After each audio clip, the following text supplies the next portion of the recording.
Hello Warren, it's Joe Bob 1/2. This is not as much a video response to what you had to talk about, but it's a video about circumcision that I've been wanting to do for a while. I'll start off by saying, of course, as you know, I'm Jewish. I am circumcised, and I am not a doctor. But I do read a lot of medical stuff, and I don't mean Wikipedia. I read medical journals and, books, as well as online medical journals. Things that are published by schools and shit like that. By schools, I mean universities. Now, about circumcision. Anybody who's educated about circumcision says circumcision's unnatural. The penis was made, and that's how it's supposed to be made. And 2, circumcision reduces the man's sexual pleasure. Now, I've noticed a lot of people on YouTube who are commenting about circumcision.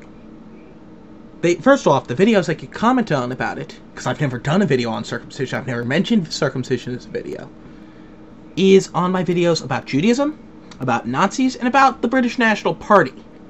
Wow.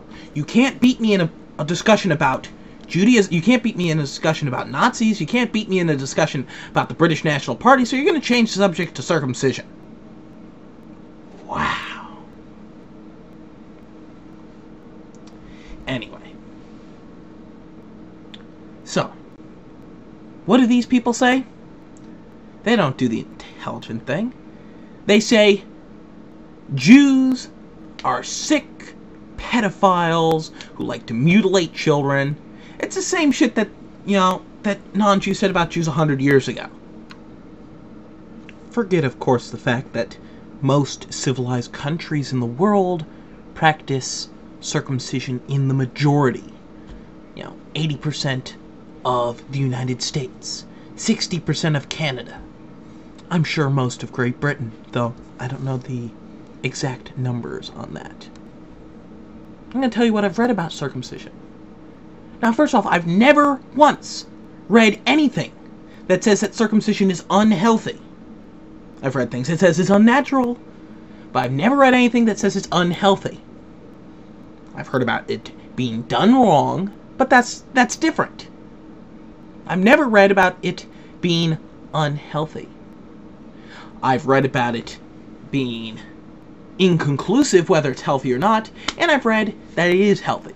Help reduce the chance of cervical cancer. But, that's inside the woman. And since most people care about circumcision is reduced sexual pleasure, who gives a fuck about the woman? I am coarse and being sarcastic here. But, okay, it can reduce penile cancer. Now, that's something you men should care about when it comes to circumcision. Because, how can you have sexual pleasure if you have to have half your dick cut off anyway because of cancer? And that's the important part of the penis. Yeah. You want to talk about reduced sexual pleasure? Have the whole thing cut off, then talk about it. It can also help reduce the chance of STDs. But what do men care about that? Now, I will tell one thing that I know for a fact about circumcision. Back in Vietnam, men used to get a condition called crotch rot. Crotch rot is it's similar to trench foot, except instead of walking around in dirty, wet feet all day, you're walking around in rice paddies all day, and the waist is up to your waist, or the water's up to your waist, or it's up to your chest, and you can't clean your penis every single day. You get it. You're lucky if you get to clean it once a week. And because of this, men would get crotch rot. But there is one thing as a fact that I've heard from many Vietnam vets. Crotch rot is most common in uncircumcised men. Anyway, that's all I want to say. This is Joe Bob 1/2, preaching 2 things: love and peace.